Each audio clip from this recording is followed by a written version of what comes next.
Hello and very good afternoon to all. कैसे हैं भाई आप सब? एक बार जल्दी से बताएंगे। ऑडियो वीडियो सबको यहाँ पर क्लियर है? तो चलिए शुरू करते हैं आपके आज के इस नए टॉपिक को, जिसका नाम है ह्यूमन रेस्पिरेटरी सिस्टम, यानी कि मानव का श्वसन तंत्र। कल तक हम लोगों ने डाइजेशन, जो आपका पूरा पाचन तंत्र है, इसकी शुरुआत की, इसको समझा। और आज बात करेंगे एक अगले अंग प्रणाली की, जिसको कहा जाता है मानव का श्वसन तंत्र, जहाँ आप ये देखते हैं कि किस प्रकार से हम सांस ले रहे हैं और सांस छोड़ रहे हैं। आम भाषा में हम यही कहते हैं कि हमने ऑक्सीजन का इंटेक किया और कार्बन डाइऑक्साइड को बाहर छोड़ दिया। अब इस प्रक्रिया में कौन कौन से अंग कार्य कर रहे हैं जो इसमें मदद करते हैं, उनकी चर्चा आज के सेशन में हम लोग करने वाले हैं। तो सभी को ऑडियो वीडियो क्लियर है? नमस्कार, राम राम, जय बालाजी सरकार। चलो भाई, राधे राधे। आ गए हो सभी? चलिए, आज सुबह आप लोगों के सेशन जो है वो हो नहीं पाया था, तो अभी के लिए इसको शेड्यूल किया ताकि आपकी क्लास जो है वो लगातार प्रॉपरली यहाँ पर हो जाए। आदित्य, अजय कुमार, जतिन, चलो भाई। तो मानव के इस श्वसन तंत्र की जब शुरुआत करते हैं तो इसमें हम कुछ पूरे प्रोसेस को निहारेंगे, देखेंगे कि मैम ऑक्सीजन जो है वो कैसे इनटेक होती है और कैसे हम एक दूसरे गैस को बाहर छोड़ते हैं। देखिए, ये चीज़ तो हमने समझा कि पाचन में अलग अंग काम कर रहे थे। आपने मुख से भोजन को ग्रहण किया, वो मुख से कहाँ जाता है? खाने की नली में, और खाने की नली से पहुंचता है आपके अमाशय तक, फिर आंतों तक। इस प्रकार से पाचन होता है। लेकिन ये जो सिस्टम है ना, ये अलग काम करता है। आपका जो पूरा भोजन का सिस्टम था, जिसको हमने कहा था आपकी पाचन प्रणाली, देखो ये काम कर रही थी। इसके जस्ट पीछे की तरफ एक और नली आ रही थी। ये तो आपकी ट्रैकिया दिख रही है, ये पीछे की तरफ आती है और यहाँ से कहीं हमारा अमाशय जो है वो शुरू होता है। इसके ऊपर ऊपर के हिस्से को हमें आज यहाँ पर पढ़ना है, जिसमें हम इन दोनों फेफड़ों को एक मुख्य ऑर्गन मानते हैं श्वसन का। जैसे कि आप ये देख सकते हैं कुछ इस प्रकार से कि आपने अपने नेजल कैविटी से, नासा द्वार से जो भी ऑक्सीजन का इंटेक किया, आपने कहा मैम मैंने ना सांस ली थी। अब सांस ली है मतलब ऑक्सीजन अंदर गई, और ऑक्सीजन अंदर जाएगी तो वो इस पूरे पैसेज को फॉलो करके कहाँ जाएगी? मेनली आपके फेफड़ों तक पहुंचती है। ठीक है, तो चलिए शुरू करते हैं इसी पूरे प्रोसेस को, जिसका नाम है मानव का रेस्पिरेटरी सिस्टम, श्वसन तंत्र। एक बात मुझे जल्दी जल्दी से बता दो, पिछला टॉपिक सबको क्लियर हो गया था, यानी कि डाइजेस्टिव सिस्टम में किसी को कोई समस्या परेशानी? हाँ भाई, हाँ धर्मवीर भाई, कल क्लास हुई थी, आज भी आपकी क्लास हुई है। ठीक है, आपकी क्लास जो है वो सोमवार और मंगलवार को नहीं हुई थी, 1 और 2 तारीख को। ह्यूमन रेस्पिरेशन,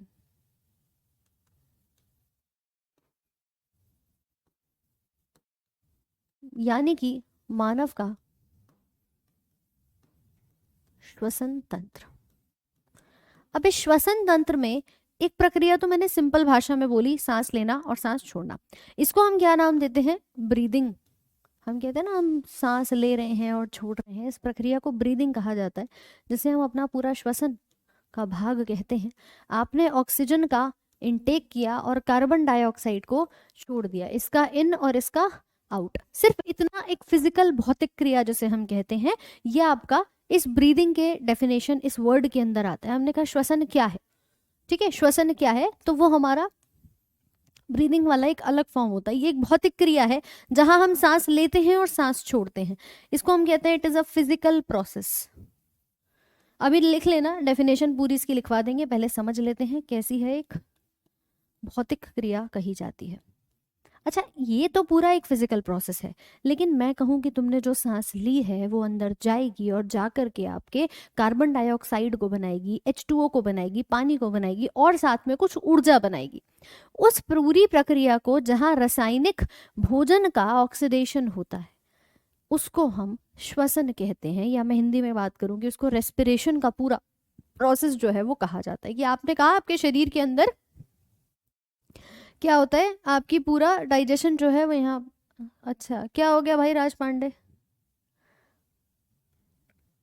चलो, स्वीट और सॉल्टी की बात करें तो जीभ के टिप पर आपका मीठा और साइड्स में आपका नमकीन जो है वो दिखाई देता है। ठीक है, अगला एक पार्ट आता है रेस्पिरेशन का। रेस्पिरेशन में हम कहते हैं कि ये भौतिक नहीं है, ये केमिकल प्रोसेस है। पहले बात को जरा हम समझेंगे कि ये कहना क्या चाह रहा है। ये एक रासायनिक क्रिया है।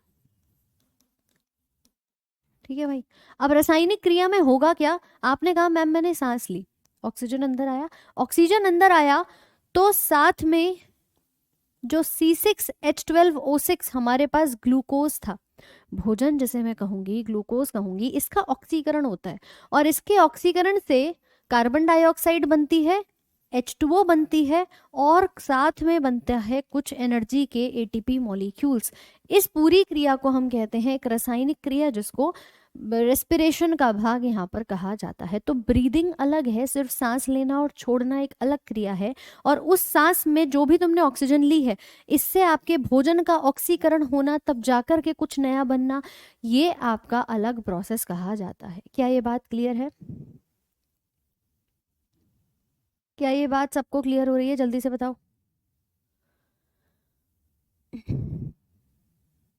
ठीक है, तो ये दो अलग अलग स्टेप्स हैं जिसके अंदर हमारा जो सिस्टम काम करता है, एक बार उसको समझ लेते हैं।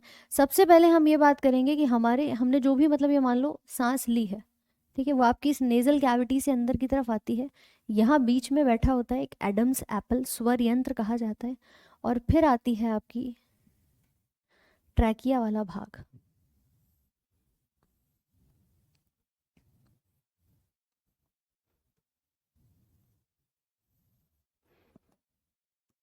ये दो फेफड़े हैं और ये फेफड़े कुछ इस प्रकार से एक मांसपेशी के ऊपर रिलाय करते हैं। इसके ऊपर लगी होती है एक और कवरिंग,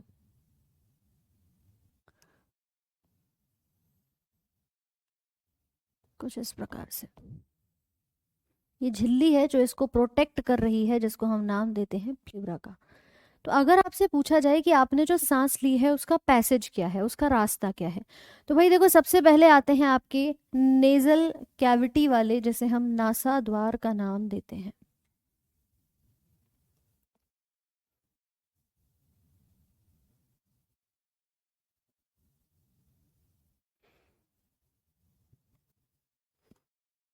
ठीक है,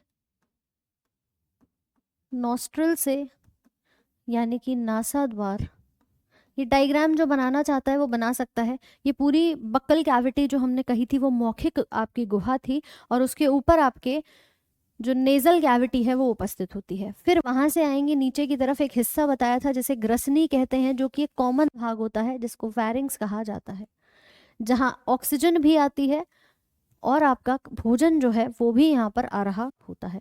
डाइजेशन में बताया था O2 भी आता है और खाना भी यहीं आता है, जिसके रास्ते जो ऑक्सीजन है वो आपके इस फूड पाइप की जगह विंड पाइप में आ जाती है।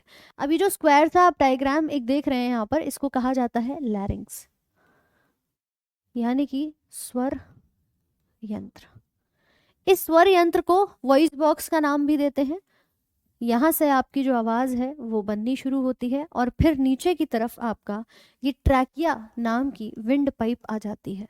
इसके ऊपर कुछ इस टाइप के छल्ले लगे हुए होते हैं, इसको हम नाम देते हैं आपकी ट्रैकिया। ये विंड पाइप या श्वास नली कही जाती है। ठीक भाई, ये बट जाती है दो भागों में, और यहाँ से फिर हमारी कुछ शाखाएं जो हैं वो बननी शुरू हो जाती हैं। वो शाखाएं कुछ इस प्रकार से बनती हैं।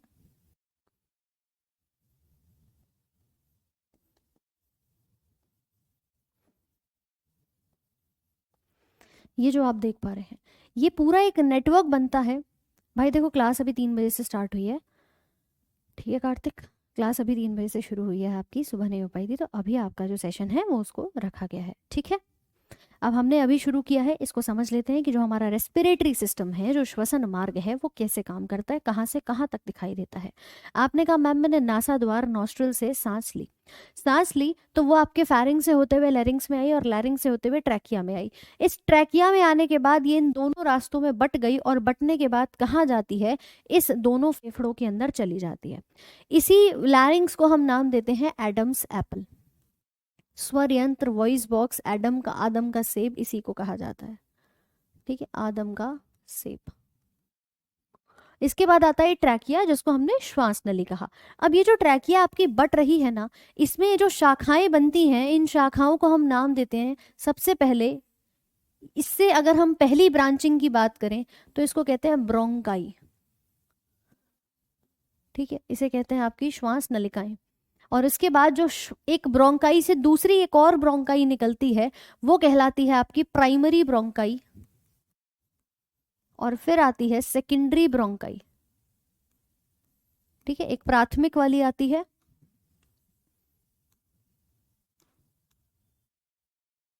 फिर दूसरी आ जाएगी जिसको हम नाम देते हैं आपका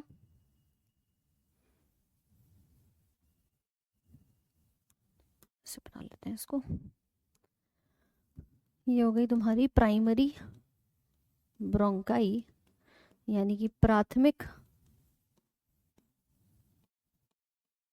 श्वसन नलिका, और ये कहलाएगी सेकेंडरी ब्रोंकाई। द्वितीय वाली आपकी ये नजर आएगी। इसके बाद सबसे छोटा जो जैसे हम यहाँ पर कह रहे हैं, ये आपकी छोटी छोटी सी वायु की थैली जो नजर आ रही हैं, ये कहलाती हैं एल्वियोलाई। इसको एल्वियोलाई भी कहते हैं, इसको कुपिका भी कहा जाता है, इसको वायु कोश भी कहते हैं। और यही है जहां पर एक्चुअल एक्सचेंज आपको गैसेस का नजर आता है। पहले समझ लीजिए, मॉर्निंग में क्लास चलेगी, कल से क्लास मॉर्निंग में ही होगी अमन, केवल आज की ये क्लास है आपकी। ठीक है, ये जो बाहरी आवरण दिख रहा है इसको प्ल्यूरा कहा जाता है, और इसके बीच में एक द्रव्य भरा होगा इस पूरे हिस्से में, जिसको हम नाम देते हैं आपकी प्लूरल कैविटी।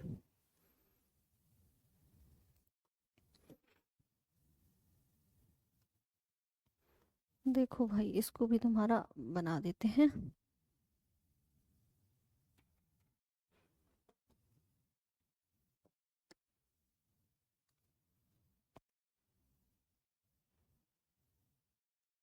ठीक है, ये पूरे हिस्से में क्या होगा, ये लिक्विड जो है वो आपका यहाँ पर भरा हुआ नजर आता है। तो ये जो द्रव्य आप देख रहे हो इस तरफ भी है उस तरफ भी होगा, इस लिक्विड को नाम दिया जाता है प्लूरल फ्लूइड।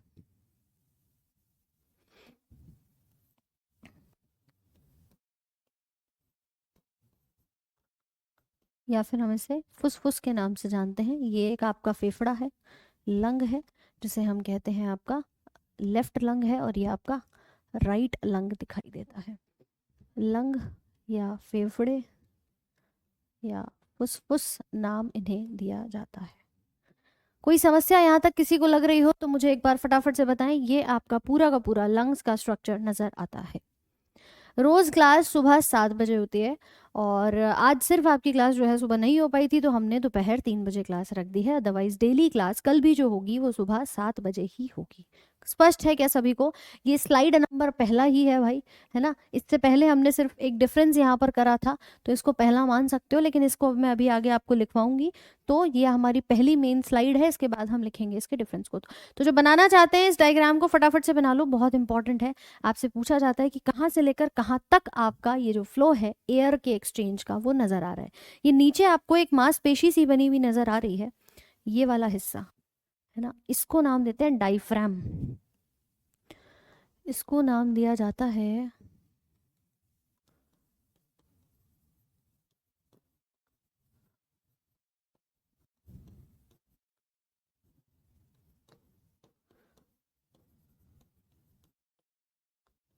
डायफ्राम। ये मांसपेशी से बनी हुई एक झिल्ली है जिसके ऊपर क्या है, आपके दोनों फेफड़े लगे हुए हैं। ठीक है भाई, मैम पिक्चर को नोट्स में बनाना है क्या? बिल्कुल जतिन, आपको जब भी समय मिले आप पीडीएफ से बना लेना, चाहे आप अभी क्लास में बना लीजिए। ये दोनों फेफड़े आपके महत्वपूर्ण हैं तो इनको बना ज़रूर से लेना। ठीक है भाई,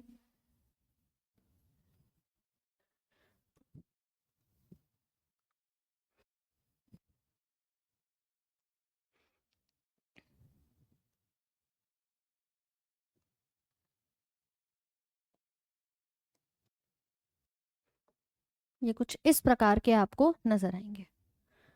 क्रिस्टल क्लियर? चलो, तो अब हम इसको एक बार लिख लेते हैं कि रेस्पिरेशन में सबसे पहले शुरुआत करेंगे नाक से, नोज। इस फ्लो को बना लेना अगर किसी ने भी डायग्राम नहीं बनाया हो तो। फिर नॉस्ट्रल्स, नासाद्वार। यहाँ से एयर आपकी कहाँ जाएगी? फेरिंग्स में जाएगी, यानी कि ग्रसनी में जाएगी। ग्रसनी से जाती है लैरिंग्स में, बोले तो स्वर यंत्र में, स्वर यंत्र से आती है आपके ट्रैकिया नाम के हिस्से में, जिसको कहते हैं श्वास नली। इस श्वास नली से आती है आपके ब्रोंकाई में,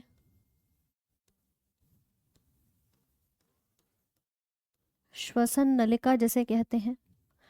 और इसके बाद कुछ प्राइमरी ब्रोंकियोल, कुछ सेकेंडरी। जितनी ज़्यादा विभाजन होगा उतना ही आप लिख सकते हो, प्राइमरी, सेकेंडरी, टर्चरी, वो नाम आप यहाँ पर मेंशन कर सकते हैं। ये प्राथमिक होते हैं नलिका, और ये आपकी द्वितीय नलिका बनती है। यहाँ से एल्वियोलाई में आते हैं, जिस हिस्से को हम कहते हैं वायु कोश या फिर कुपिका। यहाँ से जो एयर होगी वो जाएगी आपके ब्लड के अंदर, रुधिर में, और रुधिर से आपके सभी टिश्यू, और टिश्यू से जाती है सेल में, यानी कि ऊतक, और ऊतक से कोशिकाओं में। अब मुझे बताओ एक बार, किसी को कोई डाउट समझ में आ रहा हो तो जल्दी से एक बार बता दो कि मैम ये है पूरा ब्लड फ्लो। अच्छा, क्लास 3 बजे से चल रहा है प्लूरल लिक्विड का। अच्छा, अभी बात करेंगे इसके बारे में धर्मवीर जी। डाउट व्हाट्सएप ग्रुप कोई है डाउट, आप लोगों का एक सेशन रहेगा, उसमें आप अपना पूछ सकते हो। सैटरडे को क्लास रखेंगे, ठीक है। डाउट की आप लोगों की तो कोई भी समस्या रहती है आप पूछ सकते हैं, ठीक है भाई।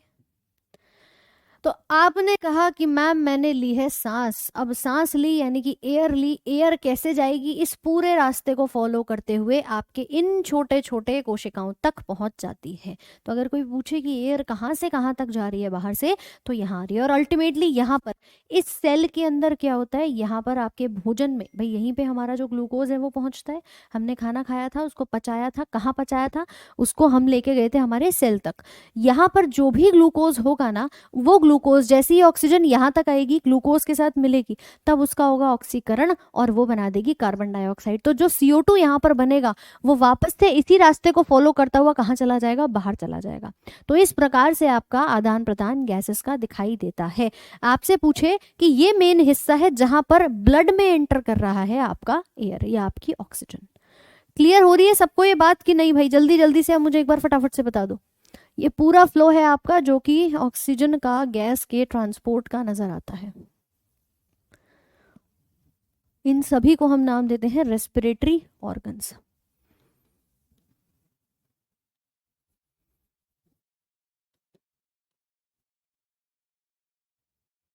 श्वसन मार्ग, ठीक सबको? अरे ठीक है कि नहीं है भाई? मैंने सिंपल सी भाषा में बोला आपसे।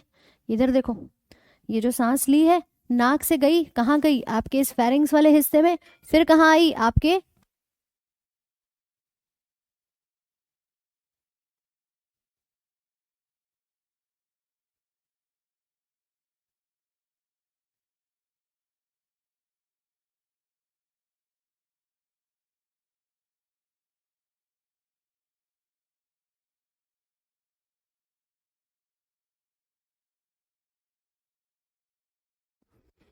ठीक है भाई। यहाँ से कहाँ गई? हमारे स्वर यंत्र में ट्रैकिया के रास्ते होते हुए कहाँ आई? हमारे इन सभी जितने भी नलिकाएं हैं उनके रास्ते छोटे छोटे से वायु कोशों के अंदर चली जाएगी। मैम CO2 उसी नलिका से वापस जाएगा? बिल्कुल वहीं से वापस निकलता हुआ चला जाएगा जहाँ से आया था। कि जो रास्ता अंदर तक लेके आ रहा है ना, वहीं से निकल जाएगा। ये है हमारे छोटे छोटे से कुपिकाएं, जहाँ से अंदर की तरफ जाता है और यहीं से बाहर आना हुआ जो रास्ता है इसका वो आपको नजर आ जाएगा। तो आप देख सकते हो कि हमारे फेफड़ों के अंदर कुछ इस प्रकार से जाल बिछा होता है। जैसे ही आपने सांस ली, इन फेफड़ों का वॉल्यूम क्या हो रहा? बढ़ जाएगा। ये बढ़ेगा तो नीचे एक मांसपेशी होती है जिसे डायफ्राम कहते हैं। जैसे ही आप सांस लेते हो तब ये आपकी फैल जाती है, और जब आपने सांस छोड़ी तब ये वापस से सिकुड़ जाती है। देख पा रहे हो इसका कॉन्ट्रैक्शन और रिलैक्सेशन कैसे हो रहा है? क्यों भाई? जल्दी से बताओ एक बार। अभी हार्ट की कहानी नहीं आई है कार्तिक, हार्ट अगले चैप्टर में पढ़ेंगे तो वो भी क्लियर हो जाएगा। अभी सांस लेनी है कैसे और कहाँ तक, इसको समझ लेते हैं कि आपकी ऑक्सीजन कहाँ से आ रही है कहाँ से जा रही है। तो पहले ऑक्सीजन को समझते हैं, फिर हार्ट तक भी लेके जाएंगे। ठीक है भाई। तो आपने जैसे ही सांस ली, ये दोनों क्या हो गए, फूल गए, आपके एक्सपेंड हो गए, और ये डायफ्राम भी एक्सपेंड हो गया। जैसे ही आपने सांस छोड़ी, ये अपना नॉर्मल साइज पर आ जाते हैं। कुपिका का मतलब एल्वियोलाई, जिसको हम वायुकोश यहाँ पर कहते हैं। जतिन बिल्कुल हो जाएगा, बिल्कुल टेंशन मत लो तुम अपने साइंस की। इस पूरे बैच के अंदर जनवरी के अंदर हम अपनी बायोलॉजी का पूरा पोर्शन कवर कर लेंगे और बहुत ही शानदार तरीके से करेंगे। बस आपने एक काम करना है, डेली रिवीजन करना है बिना टेंशन लिए। तुम्हारी क्लास चाहे एक्स्ट्रा सेशन लेने पड़े, चाहे आपके लिए डाउट सेशन रखने पड़े, क्लास तुम्हारी रेगुलरली चलेगी। ठीक, और कोई दिक्कत समस्या? चलो, तो बेटा इसे कहते हैं हमारी जो मुख्य तौर पे श्वसन मार्ग हमारा बनता हुआ नजर आता है। और इसी श्वसन मार्ग में आप क्या देखते हो कि मैम यहाँ बिल्कुल ना बीचों बीच में, यहाँ कहीं हमारा हृदय जो है वो बैठा होता है। यही हमारा हृदय बीच में बैठा हुआ होता है, जिस वजह से आपका ये जो दाहिना वाला, इधर देखो भाई, ये जो राइट वाला लंग होता है ये थोड़ा सा बड़ा होता है, और ये जो लेफ्ट वाला हमारा लंग होता है ना, ये थोड़ा छोटा कहा जाता है। क्यों कहा जाता है? क्योंकि इस लेफ्ट वाले लंग के अंदर ये पोर्शन जो है वो हमारा हृदय ले लेता है, तो थोड़ा सा इसका साइज जो होता है ना वो छोटा हो जाता है। हम कई बार ये सुनते आए ना कि हमारा दिल लेफ्ट में है, दिल लेफ्ट में नहीं है, दिल बीचों बीच में है। बस उसका नीचे का जो थोड़ा हिस्सा होता है ना, उसका झुकाव दाहिने तरफ इस लेफ्ट साइड में दिखाई देता है, बाएं तरफ। इस कारणवश हम कहते हैं कि हमारा लेफ्ट लंग, जो हमारा बायां फुसफुस फेफड़ा है, वो भी थोड़ा सा छोटा नजर आता है साइज में। ठीक है।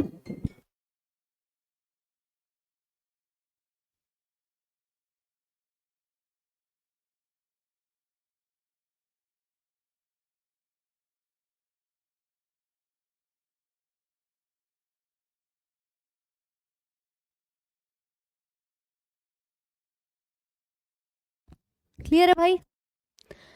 तो ये कहलाता है हमारा मुख्य तौर पे फेफड़ों का भाग। तो अब आप लोग यहाँ पर लिख सकते हैं कि हम जब, अच्छा पहले मुझे ये बताओ, ये वाला कॉन्सेप्ट क्लियर हो गया, कैसे कैसे हमारी एयर अंदर आ रही है जा रही है? क्लियर हुआ कि नहीं हुआ कि मैम सांस ले रहे हैं तो कैसे आ रही है? मैम नस काटने से इंसान मर जाता है तो हाथ काटने से क्यों नहीं मरता? हे भगवान, मतलब तुम अधिकारी बनने के लिए तैयारी कर रहे हो, हमें मैडम पेपर लगना है, सरकारी नौकरी क्लियर करनी है, और इनका अभी ये डाउट बना है कि नस काटूं कि हाथ काटूं। अरे तुम्हें ज़रूरत क्या है यार, तुम सरकारी नौकरी लो और अपना बढ़िया बैठो, नौकरी पे जाओ, कमाओ खाओ, क्या टेंशन है तुम्हें? क्यों नस और हाथ काटने की ज़रूरत पड़ रही है? किस गम में बैठे हो गौरव शर्मा जी? हैं, नस काटना और हाथ काटना? क्लास 3 बजे स्टार्ट हुआ था। अभी हृदय वाला चैप्टर पढ़ेंगे ना, तब पता चलेगा कि धमनी को अगर काट दिया जाए तो ब्लड हार्ट तक नहीं पहुंच पाता, इसलिए इंसान की मृत्यु हो जाती है। हाथ का कोई और भाग काट रहे हो तो कहानी अलग होती है। उस धमनी को काट रहे हो जो हृदय तक ब्लड ले जा रही है, तो हार्ट तो वैसे ही काम करना बंद, और जहाँ हार्ट ने आराम कर लिया वहां तुम्हारा पूरा बॉडी जो है वो आराम में ही चला जाता है, रेस्ट रेस्ट इन पीस हो जाता है फिर। तो इन सब टेंशन को मत लो। फिलहाल ये सारे डाउट्स आपके क्लियर होंगे। मैं जानती हूँ कि बायोलॉजी पढ़ रहे हैं तो मन में हजारों डाउट आ रहे होंगे, लेकिन एक एक चैप्टर में एक एक डाउट तुम्हारा क्लियर होगा। अब ह्यूमन का हार्ट पढ़ना बाकी है, कंकाल तंत्र पढ़ना बाकी है, अभी तो शुरुआत है मैडम। आगे आगे सारे डाउट्स जो हैं, मतलब तुम आधे नहीं पूरे डॉक्टर बनने वाले होगे। बस इतना है कि दवाई लिखूँ कौन सी मैडम, ये एक काम रह जाएगा। तो कॉन्सेप्ट बॉडी का क्लियर हो जाएगा, लेकिन पहले एक एक कॉन्सेप्ट, एक एक ऑर्गन के समझते हुए चलेंगे। ठीक है, आ जाओ जी। तो ये कहलाता है आपका मुख्य तौर पे जिसको कहा जाता है रेस्पिरेटरी सिस्टम। अब इसी रेस्पिरेटरी सिस्टम में पहला जो आपका पार्ट आता है उसे हम कहते हैं कि ब्रीदिंग वाला। ब्रीदिंग क्या होता है? ब्रीदिंग में इनहेल और एक्सहेल करना, दो चीजें आती हैं। आपसे पूछे इनहेलेशन मतलब सांस आपने अंदर ली, और एक्सहेल करना मतलब सांस आपने बाहर छोड़ दी है। ठीक है भाई, सांस अंदर लेना और बाहर छोड़ना, यानी कि inhaling and exhaling the air, इसको हम ब्रीदिंग के अंदर रखते हैं। अगर पूछा जाए कि नॉर्मल रेस्पिरेटरी रेट कितना है किसी भी वयस्क मनुष्य का, तो मुझे बताओ दिल की धड़कन की दर कितनी है, एक बार जल्दी से बताओ। देवदास जी बिल्कुल अभी करते हैं इसको। नोज से लेकर के सेल तक, जैसे जैसे हम इनटेक कर रहे हैं ना, हमने कहा नाक से सांस ली, वो कहाँ जाएगी? फैरिंग्स में, फैरिंग से जाएगी ट्रैकिया में, ट्रैकिया से जाएगी फिर आपके इस पूरे श्वसन नलिका से होते हुए दोनों ब्रोंकाई में। ब्रोंकाई वाला वो हिस्सा है जिसे हम ब्रांचेस कहते हैं। ठीक है, जिसको हम ये वाली ब्रांचेस कह रहे हैं, तो इन हिस्सों में जाएगी, यहाँ से पूरा होते हुए और इस रास्ते से होकर के आपके इस एल्वियोलाई में जाएगी और यहाँ से अंदर चली जाती है। अंदर भी कहाँ जाती है, तो मैं आपसे कह रही हूँ यहाँ सराउंडिंग में ना ब्लड घूम रहा होता है, पूरा रुधिर जो है उसका जाल बना हुआ होता है ब्लड का, ब्लड की कैपिलरीज, आर्टरी, वीन्स, जो ब्लड की अलग अलग आपको धमनियाँ, शिराएं दिखाई देती हैं, वो घूम रही होती हैं, तो वो उसको ऑक्सीजन को एब्जॉर्ब कर लेती हैं। हमेशा याद रखना, ग्लूकोज हो या कोई भी चीज़ हो, उसका अवशोषण कोशिकाओं तक पहुंचाने के लिए पहले रुधिर करता है और रुधिर ही लेकर के जाता है। तो इसके सराउंडिंग में जो ऑक्सीजन आएगी वो इन वाली बड़ी बड़ी जो भी ब्लड कैपिलरीज होंगी यहाँ पर, वो एब्जॉर्ब कर लेंगी और फिर उसको कहाँ ले जाएंगी, आपके कोशिकाओं तक ले जाएंगी। ठीक है, 72 कह रहे हैं मैडम, 108 किसका आंसर आ रहा है? चलिए देखिए, अब जो लिखना है वो मैं आपको बता देती हूँ। अब आपको लिखना क्या है, ये आपने पूरा बना लिया होगा, ये आपने पूरा लिख लिया होगा, आशा यही करूंगी। नहीं लिखा हो तो पीडीएफ में से एक बार देख लेना। सूरज इस डाउट को भी भाई क्लियर करेंगे, पहले पढ़ लेते हैं। ठीक, तो अगर हम बात करें रेस्पिरेटरी रेट के बारे में, तो देखिए याद रखिएगा, दिल के धड़कने का दर होता है 72 बीट प्रति मिनट, कि दिल कितनी बार कॉन्ट्रैक्ट कर रहा है, रिलैक्स कर रहा है 1 मिनट के अंदर। प्रति मिनट 72 बीट बनती हैं। और यही अगर मैं सांस लेने की बात करूं, ब्रीदिंग रेट की बात करूं, श्वसन दर की बात करूं कि 1 मिनट में तुम कितनी बार सांस लेते हो, तो एक वयस्क मनुष्य ऑन एन एवरेज 14 से 16 बार, 14 to 16 ब्रेथ, कुछ जगह 18 भी लिखा मिल जाएगा, 14 से 18 सांसों के बीच आपका ये जो श्वसन दर है ये दिखाई देता है। और किसी नवजात शिशु में कहोगे, किसी छोटे बच्चे में कहोगे ना कि बच्चा अभी पैदा हुआ है, तो उसकी श्वसन दर क्या होगी? उसकी श्वसन दर 30 से 31 सांस प्रति मिनट उसकी ज़्यादा होती है, उसकी ज़्यादा होती है। तो अब आप लोग यहाँ पर नोट कर सकते हैं ब्रीदिंग रेट, लिखते चलना आप जो जो चीज़ें आपको लिखवाई जाए। ब्रीदिंग रेट यानी कि श्वसन दर।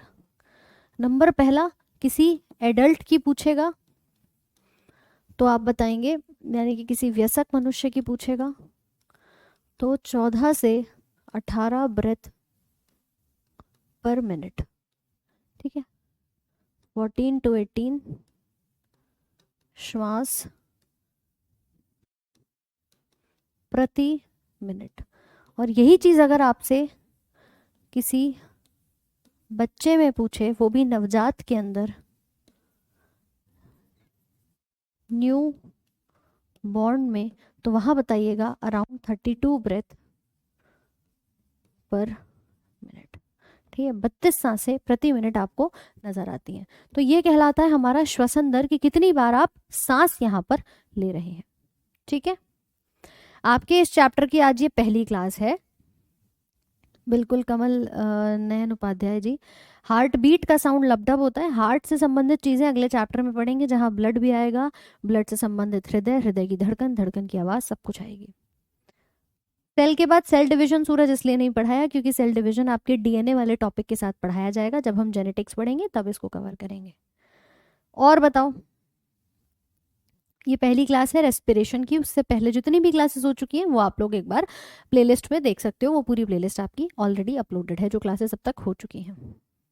ठीक है, बच्चा है, पैदा हुआ है, इसकी थोड़ी सी जो फेफड़े हैं उनके काम करने का दर थोड़ा ज़्यादा दिखाई देता है। धीरे धीरे करके आप जब एक एडल्ट वयस्क मनुष्य में आ जाते हैं तब आपकी जो ब्रीदिंग रेट है वो कम हो जाती है। अब ब्रीदिंग के अंदर दो चीज़ें आती हैं, एक इन्हेलेशन और एक एक्सहेलेशन। तो अब आप अगला जो पॉइंट लिखेंगे यहाँ पर, वो लिखेंगे इन्हेलेशन और एक्सहेलेशन का, यानी कि सांस को अंदर लेना और सांस को बाहर छोड़ना। इन्हेलेशन मतलब अंतः श्वसन, और एक्सहेलेशन मतलब जो आप सांस को छोड़ रहे हो, आप बाहर की तरफ एक्सहेल कर रहे हो।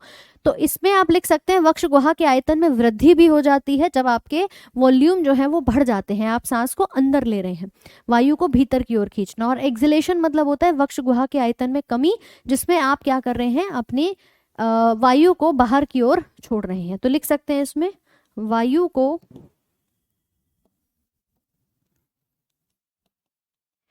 बाहर की ओर छोड़ना। ठीक है, exhaling air out from the body. इसको नोट करेंगे, ये आपका कहलाता है 2 ब्रीदिंग के स्टेप्स, जिसे कहते हैं इन्हेलेशन या एक्सहेलेशन।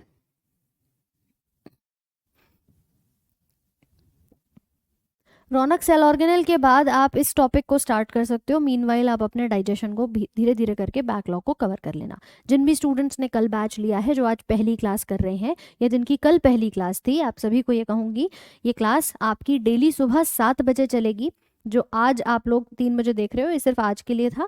कल से डेली सुबह 7 बजे आपकी क्लास रहेगी। और इसी के साथ आपकी PDF के जो सारे नोट्स हैं ना आपके, वो आपको इसी एप्लीकेशन पे क्लास के बाद रिकॉर्डिंग भी मिल जाएगी पूरी वीडियोस की, और PDF भी आपको उपलब्ध करा दी जाएगी।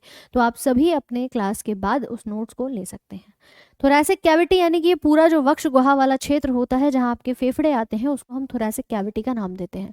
कहाँ गया भाई आपका ये रहा थोरैसिक कैविटी, ठीक है। जो आपका पूरा फेफड़ों वाला क्षेत्र है, उस क्षेत्र को गर्दन से लेकर के और आपके फेफड़ों तक, उस क्षेत्र को कहा जाता है थोरैसिक कैविटी, वक्ष गुहा। सिमरन लिख लो भाई। नहीं नहीं ऋषभ, 10 AM तो नहीं होता अभी, सुबह 7 बजे ही होता है।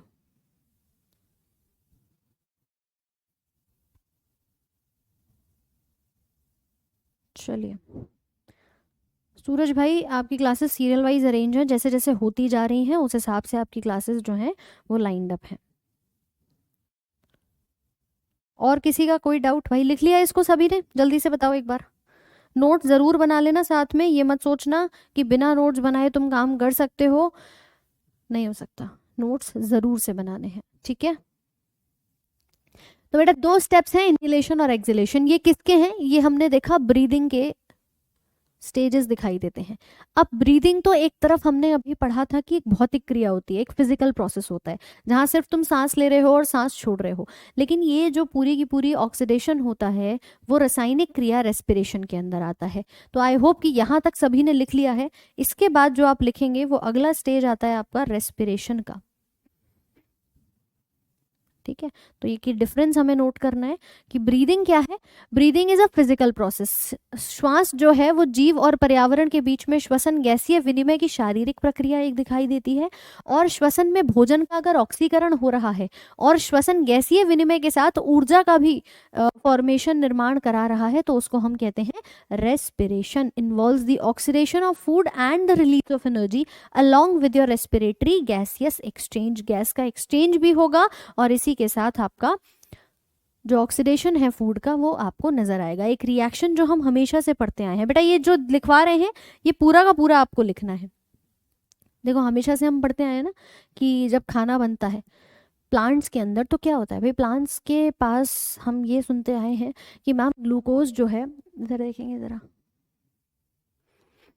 ठीक है, ये जो ग्लूकोज होता है हमारी बॉडी के अंदर, ये ग्लूकोज जैसे ही ऑक्सीजन से मिलता है, जैसे ही ये ऑक्सीजन से मिलता है तो क्या बनाता है, CO2 बनाता है, H2O बनाता है और साथ में ATP यानी कि एनर्जी का निर्माण करता है। ये क्रिया कहलाई जाती है आपकी श्वसन की क्रिया। लेकिन इसके विपरीत में हम यही सुनते आए ना कि हमारे पौधों के अंदर ग्लूकोज का निर्माण होता है, वो ऑक्सीजन बाहर छोड़ते हैं, उल्टा काम होता है वहाँ पे। तो वहाँ CO2 ऑलरेडी क्या कर रहे हैं, वो इनहेल कर रहे हैं। CO2 उनकी बॉडी के अंदर जाएगा, पानी जैसे ही जाएगा, सनलाइट की प्रेजेंस में वो ग्लूकोज बनाते हैं और ऑक्सीजन का निर्माण करते हैं। तो इस ऑक्सीजन को बना करके वो क्या करते हैं, तैयार करते हैं। तो ये ऑक्सीजन छोड़ते हैं और CO2 को एब्जॉर्ब करते हैं। तो प्लांट में ये वाला देखो बिल्कुल उल्टा काम होता है। ये श्वसन की है और ये आपकी प्रकाश संश्लेषण की क्रिया है। इनकी रिएक्शन हमेशा तुम्हें उल्टी दिखाई देगी। यहाँ पर CO2 और H2 आपके प्रोडक्ट में आ रहे हैं, यहाँ पर उनका रिएक्टेंट बन रहा है। यहाँ पर ग्लूकोज और ऑक्सीजन है तो इसके विपरीत में ग्लूकोज और ऑक्सीजन यहाँ आपके प्रोडक्ट के अंदर आ रहे हैं। बोलो समझ में आ रहा है कि नहीं? ये देखो विशाल कुमार, वही तो एल्वियोलाई है जहाँ गैसियस एक्सचेंज हो रहा है, जहाँ गैसीय विनिमय होता है। तो बेटा ये मेन क्रिया है रेस्पिरेशन की, जहाँ पर श्वसन हो रहा है। सिंपल सी कहानी मैम, हम सांस ले रहे हैं, हमारी बॉडी में ऑक्सीजन जा रहा है और जाकर के भोजन का ऑक्सीकरण करा रहा है। ऑक्सीकरण कराएगा, इसके साथ मिलेगा तो सोचेगा कि चलो भैया खत्म कर देते हैं कहानी को।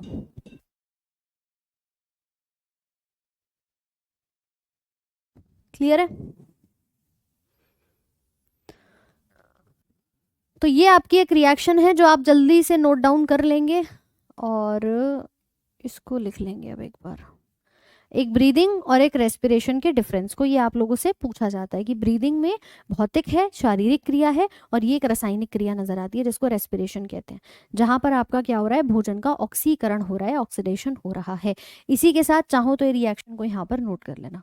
रिएक्शन क्या है, C6H12O6 प्लस 6O2 बनाता है 6CO2 plus 6H2O plus ATP। ATP हमारी ऊर्जा है, नोट करेंगे इसको। क्या हुआ सुरेंद्र? देखो ये काम सिर्फ दिन में होता है, जो कहते हैं ना पेड़ पौधे हमारे ऑक्सीजन दे रहे होते हैं, ये सिर्फ दिन में होता है। दिन के समय जब हम सूर्य का प्रकाश देखते हैं तो वहां पर प्रकाश संश्लेषण की एक विधि होती है, और उसी विधि के दौरान हमारे पेड़ पौधे क्या करते हैं, आपको ऑक्सीजन देने का काम करते हैं। रात में नहीं होता ये चीज।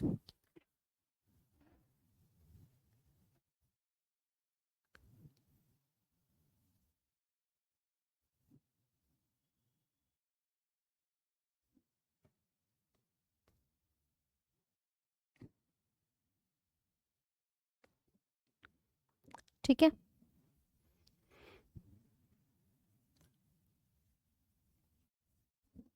लिखो भाई।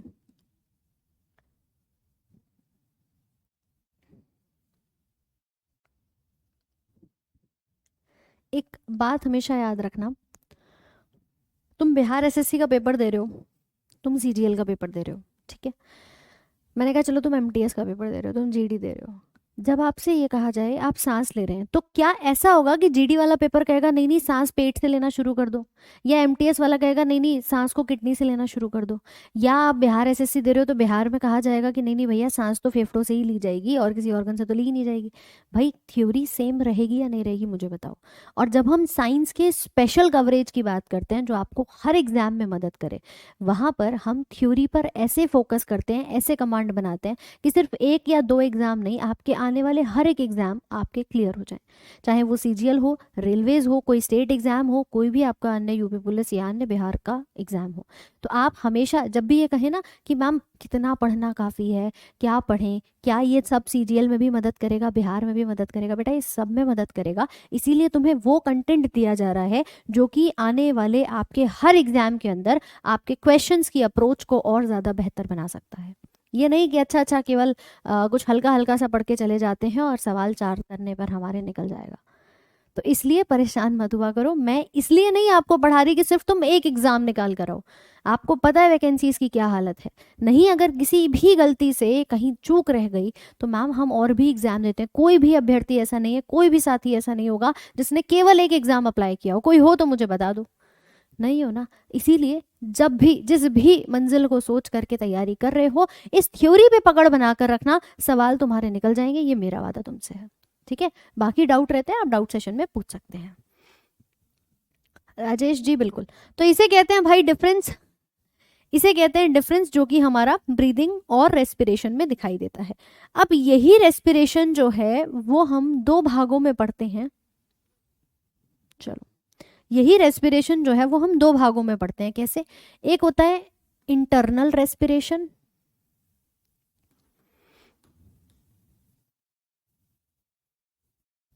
यानी कि आंतरिक श्वसन, रेस्पिरेशन के नीचे ही आप इस भाग को लिख सकते हो। और दूसरा आता है एक्सटर्नल रेस्पिरेशन,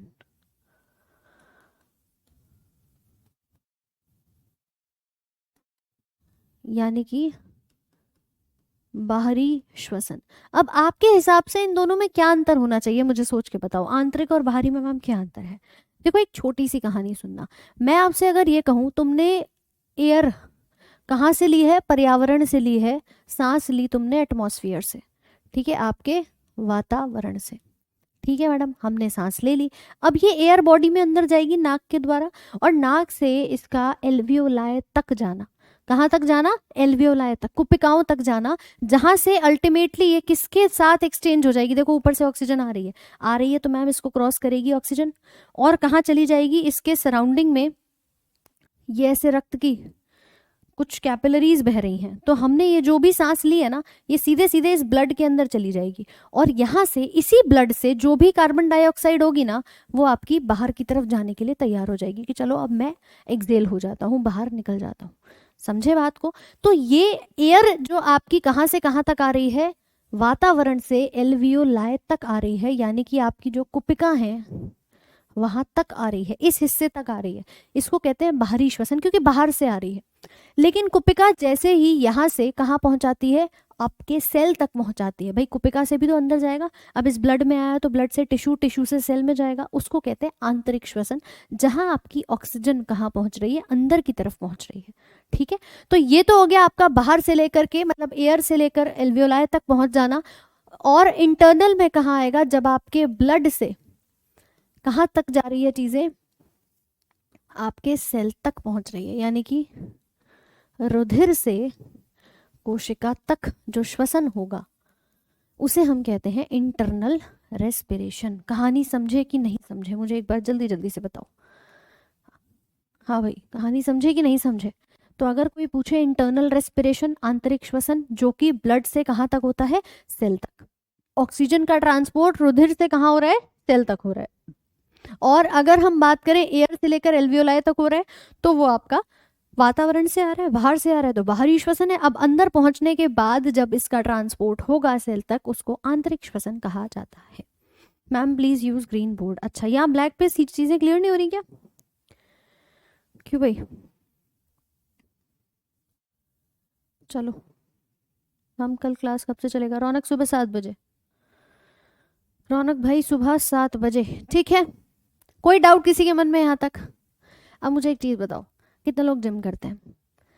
या चलो जिम भी छोड़ो मैम, ये डिफरेंस तो हम समझ गए आंतरिक और बाहरी श्वसन का।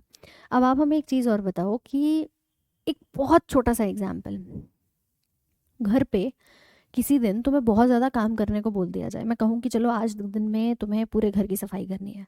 तुमने कहा ठीक है यार कर लूँगा, घर पे बैठा हूँ, तैयारी कर रहा हूँ, आज का दिन छुट्टी ले लेता हूँ, मैं पढ़ ले वो तैयारी के साथ साथ अपनी साफ़ सफाई कर लेता हूँ। तो आज तुम्हें पूरे दिन घर की साफ़ सफाई करने में लगा दिया जाए, तुमने भरपूर मेहनत करी, तुमने पूरे दिन घर को साफ़ किया। या मैं कहूँ तुम्हें नया नया शौक चढ़ा था कि जिम जाना है, जिम जाना है ना, और बढ़िया तरीके से क्या करनी है, अपनी बॉडी बनानी है, तो तुम एक दिन क्या कर गए, जिम चले गए। और जैसे ही तुम जिम गए, तुमने एक दिन में पहले दिन अपनी एक्सरसाइज करनी शुरू कर दी, अच्छे तरीके से करी, बड़ी मेहनत के साथ करी, तुम्हें बड़ा जोश था कि नहीं भैया आज जिम करूंगा, आज ही बॉडी बना लूंगा। ठीक है, तो आपने कर लिया ये काम।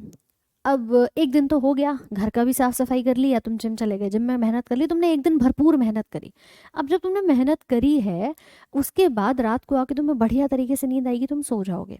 अगले दिन तुम्हें थकान होगी, और तुम्हें जब दोबारा बोला जाएगी बेटा आज भी सफाई कर दे, या आज फिर से जिम चला जा, तुम्हारे मन में अजीब सा एक ख्याल आता है कि नहीं नहीं यार अब नहीं जाना, आज थकान बहुत हो रही है, आज नहीं जाता हूँ। ठीक है, तुमने खुद को मना लिया, तुमने अगले दिन सफाई नहीं करी, या तुम जिम नहीं गए। उस दिन तुम्हारी बॉडी में पेन होना शुरू होता है, दर्द होता है तुम्हारे शरीर में, तुम्हारी मसल्स में एक अलग ही मीठा मीठा सा दर्द होता है कि नहीं होता भाई? कितनों के होता है ये बताओ? जो डेली करते हैं उनकी कहानी नहीं है, जो एक दिन जाके अगले दिन छोड़ देते हैं। अब वो जो तुम्हें दर्द होता है ना, वो क्यों होता है जरा सोचो कभी। आपने एक दिन बहुत मेहनत करी, और मेहनत करी तो तुमने उस दिन अपनी मांसपेशियों में ग्लूकोज तो उतना ही था ना भाई, ग्लूकोज तो तुम्हारा उतना ही था। इधर देखो जरा, कहाँ गई रिएक्शन? आपके शरीर के अंदर ये जो ग्लूकोज था ये तो उतना ही था, उतनी ही एनर्जी थी। लेकिन उस टाइम पर तुम ना जब काम कर रहे थे तो बहुत ज़्यादा ऑक्सीजन ले रहे थे, बहुत तेज तेज सांस ले रहे थे, तो आपको ये ऑक्सीजन जो है ये ज़्यादा आई। और ज़्यादा ऑक्सीजन आई तो उस दिन आपकी बॉडी में जो एनर्जी बनेगी ना, अल्टीमेटली ये भी क्या बनेगी, ज़्यादा बनेगी। होगा कि नहीं होगा? जिस दिन ज़्यादा काम करोगे, ज़्यादा सांस लोगे, तो ज़्यादा एनर्जी का उत्पादन होगा। बोलो हाँ कि ना? इसी कारणवश जब ज्यादा ऑक्सीजन होती है ना, तो 36 से 38 एटीपी के मॉलिक्यूल्स बन जाते हैं। क्यों बन जाते हैं? क्योंकि एयर बहुत सारी थी, एयर बहुत सारी थी, श्वसन हुआ, उसको हमने वायवीय या एरोबिक रेस्पिरेशन कह दिया। क्या नाम दे दिया इसको? देखो भैया, वायवीय या एरोबिक रेस्पिरेशन क्यों हुआ? क्योंकि ऑक्सीजन बहुत ज़्यादा मात्रा में थी। लेकिन मैम जब अगले दिन हमने ऑक्सीजन नहीं ले पाए, मतलब अगले दिन हमने काम ही नहीं किया तो बॉडी में ऑक्सीजन ही नहीं गई। अब जब ऑक्सीजन नहीं जाएगी ना, उस दिन एनर्जी बहुत कम बनेगी और उसको कहते हैं अवायवीय श्वसन। तो श्वसन अपने आप में दो भागों में विभाजित हो जाता है, एक एरोबिक और दूसरा एनारोबिक। एक ऑक्सीजन की आपूर्ति जब पूरी तरीके से मिल रही हो तब बनता है, और दूसरा जब ऑक्सीजन की कमी हो जाए ना शरीर में, जब बिल्कुल ऑक्सीजन ना मिले, वो तब होता है जिस दिन तुम जिम नहीं जाते। वो मीठा मीठा दर्द बनना शुरू होता है, वो ऑक्सीजन की कमी से बनता है। उस टाइम पर ये एनर्जी तो नहीं बन पाती, ना ये CO2 बनता ना ये H2O बनता, तब बनता है लैक्टिक एसिड। और वही लैक्टिक एसिड क्या कराता है, दुख दर्द पीड़ा ये जो तुम्हें आती है ना, वो उसको कराने में मदद करता है।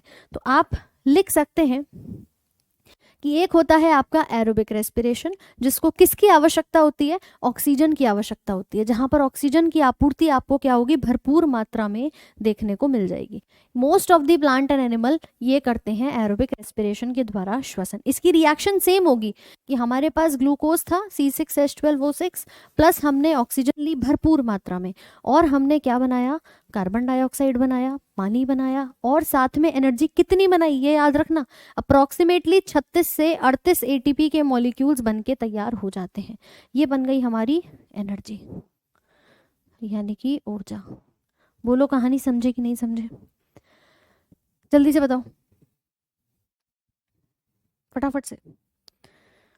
दीपक, जया, राजेश, राहुल, विशाल, गुड आफ्टरनून। चलिए टेस्ट होगा, टेस्ट भी लेंगे, पहले पढ़ लो, टेस्ट भी लेंगे, ठीक है, टेस्ट भी लेंगे, क्वेश्चंस भी करेंगे। इस चैप्टर के बाद पक्का प्रॉमिस तुम्हारा टेस्ट रहेगा, लेकिन पहले इसको कवर कर लेते हैं।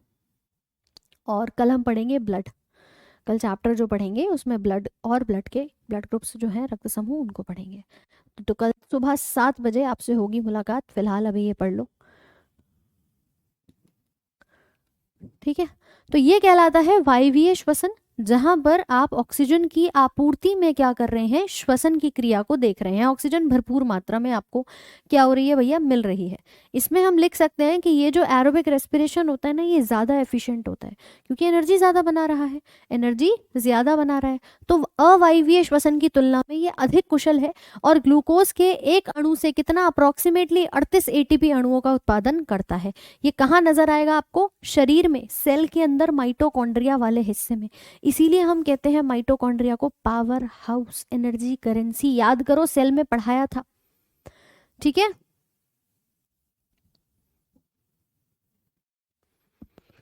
माइटोकॉन्ड्रिया यानी कि सूत्र कणिका में ये कहानी जो है वो चलते हुए नजर आती है, सूत्र कणिकाओं में। इसको फटाफट से लिख लेंगे भाई। अतिन सूर्यवंशी, मैम लड़की की आवाज में ऐसा क्या है जो लड़के से अलग आती है और हर कोई पहचान लेता है? बेटा पिच का डिफरेंस होता है, पिच का अंतर होता है। जो लड़कियों की पिच जिसे हम कहते हैं ना, वो थोड़ी सी आपकी शार्प नज़र आती है और लड़कों की थोड़ी हैवी होती है।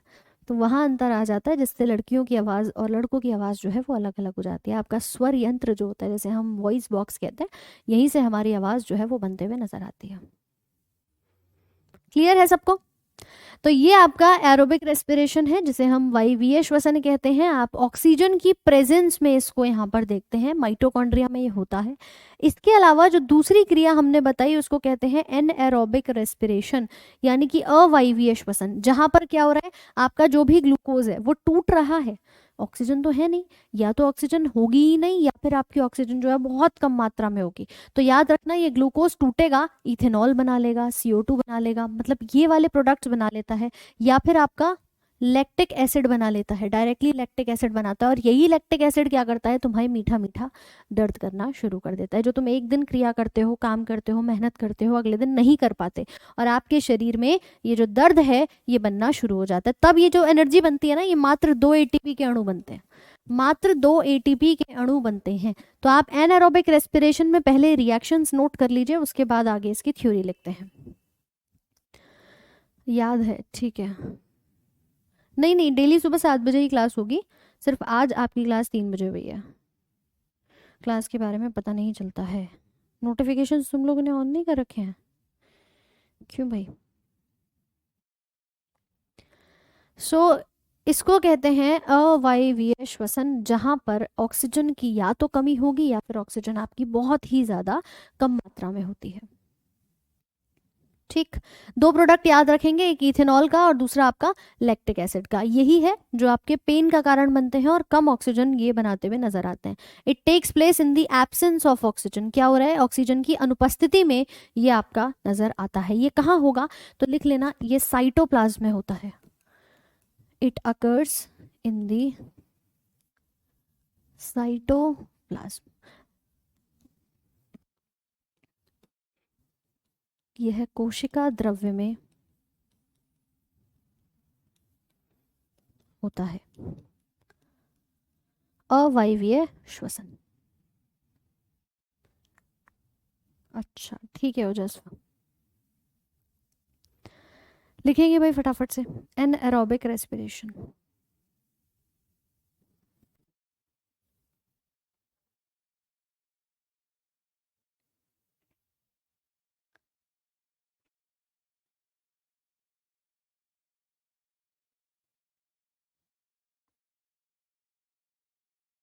चलो क्लियर। तो अब आपको अंतर समझ में आया। यही चीज हमारी कहाँ कहाँ नजर आती है, हमारे मसल्स में, जो हम कहते हैं मीठा मीठा सा दर्द हो रहा है, बैक्टीरिया के अंदर, ठीक है, जीवाणु में ये वाला श्वसन होता है।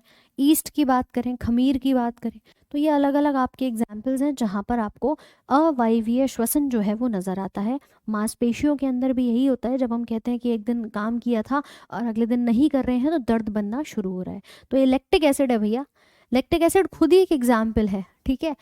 फॉर्मिक एसिड का एग्जाम्पल, फॉर्मिक एसिड तो चींटियों के अंदर उपस्थित होता है। लैक्टिक एसिड वैसे आपका दूध से दही जमाने में मदद करता है, दूध के अंदर ये लैक्टिक एसिड होता है। बट ये लैक्टिक एसिड ऑक्सीजन की अनुपस्थिति में आपके मांसपेशियों में जब बनता है तो यही दर्द का कारण बन जाता है। तो इसे हम कहते हैं अवायवीय श्वसन। तो याद रखेंगे कुछ इस प्रकार से आपका जो रेस्पिरेशन है उसको हमने पहले बांटा इनहेलेशन और एक्सहेलेशन के प्रोसेस में। फिर हमने कहा एक आंतरिक होता है, एक बाहरी श्वसन होता है, और एक हमने पढ़ा अवायवीय और वायवीय श्वसन आपको नजर आता है। एक थम्सअप का साइन फटाफट से भेज दो कि यहाँ तक सभी चीजें सबको क्लियर हो गई हैं कि नहीं। भाई एक बार जल्दी जल्दी से बता दो फटाफट से, ये रेस्पिरेशन का सिस्टम पूरा समझ में सभी को आ गया? क्यों भाई, सभी को ये रेस्पिरेशन का सिस्टम जो है वो क्लियर हो गया? कुछ इस प्रकार से आपका एक फूड पाइप और एक विंड पाइप नजर आती है, जिसमें विंड पाइप के ऊपर आपका एपीग्लॉटिस नाम का स्ट्रक्चर होगा, जो इस विंड पाइप के ऊपर, इस विंड पाइप के ऊपर ये एक कवरिंग बना करके रखे हुए होता है, ताकि जो भी भोजन आपका इस खाने की नली से अंदर जा रहा है वो इस श्वास नली में ना आ जाए। तो इसको हम नाम देते हैं एपीग्लॉटिस, ठीक है। और ये नीचे आपका स्वर यंत्र हो जाएगा और ये आपका चला जाएगा। ये जो सी शेप के छल्ले आप देख रहे हैं ना, ये सिर्फ इसलिए होते हैं क्योंकि ट्रैकिया की जो दीवार होती है वो बहुत पतली होती है, वो कहीं एयर के फ्लो से कोलैप्स ना हो जाए, तो ऊपर से हमने सी शेप के रिंग्स जो हैं वो यहाँ पर बना दिए होते हैं। क्या ये बात सभी को क्लियर है? प्रैक्टिस शीट मिल जाएगी, काहे टेंशन लेते हो, ठीक है।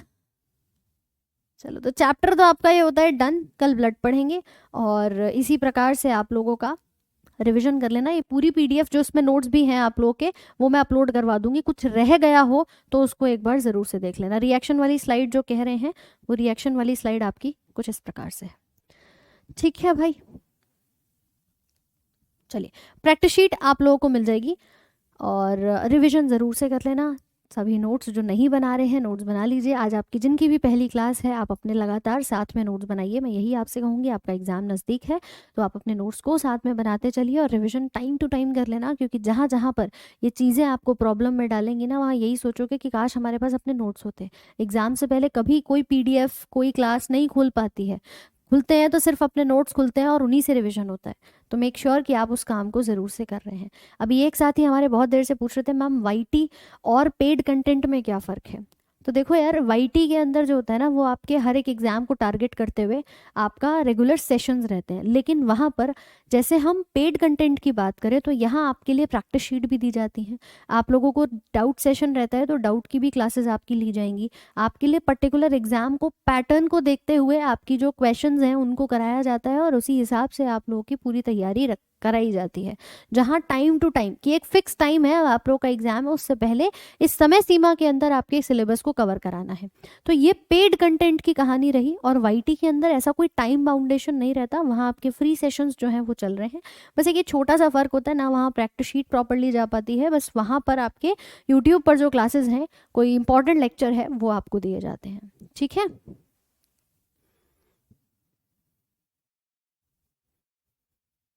बॉयज और गर्ल्स के नेक में जो डिफरेंस होता है ना, वो जो बाहर उभरा हुआ सा आपको नजर आता है, लड़कों का, आदमियों का थोड़ा ज्यादा दिखता है, वो लैरिंग्स वाला भाग होता है, उसी को स्वर यंत्र कहते हैं। एडम्स एप्पल, आदम का सेब, उसको यहाँ पर कहा जाता है।